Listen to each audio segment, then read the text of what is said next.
meeting tonight happening on the north side of the city about safety following the shooting of an Alcott College prep student less than 2 weeks ago in Hamlin Park. WGN's Brona Tumulty is joining us with details tonight. Brona?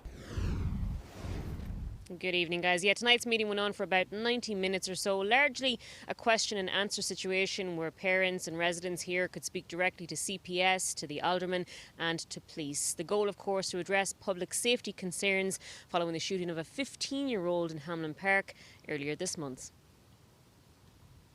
There's a group of kids in the park.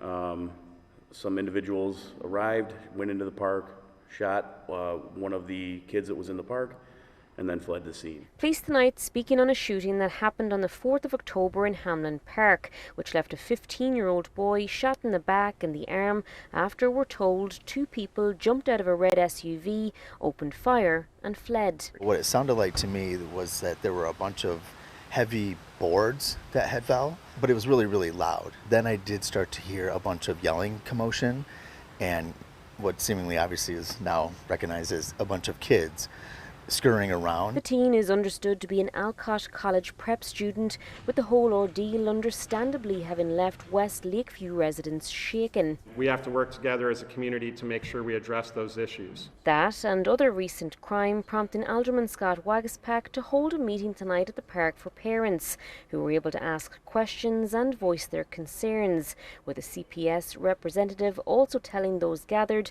they've now added extra security guards and even installed metal detectors at the school. We are, checking students. We are, obviously speaking to parents. Anything that we have, we share with CPD, and then we just kind of take it from there. Members of the 19th Police District also on hand, saying extra patrols have been in the area and reiterating this incident was isolated. I wouldn't say it's a hot spot, but it is an area where something happened, so it is of concern, and we are addressing that by having extra patrols in the area now.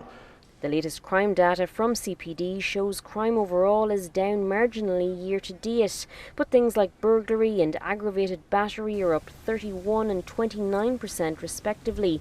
Police tonight are urging the importance of parents reporting anything they're concerned about via 911, 311 or even email in a non-emergency, with the alderman stressing the importance of vigilance. I think wherever you live in the city of Chicago, you should always be vigilant.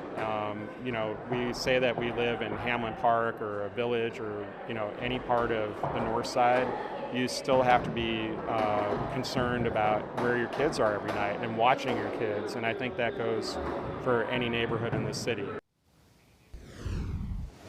Now, one of the questions that was specifically raised tonight by a parent was about the trick-or-treating coming up in a couple of weeks. Officers said they would add even more officers that night to make sure everybody feels safe. They did mention emails tonight and a couple of community meetings with CPD coming up later this month.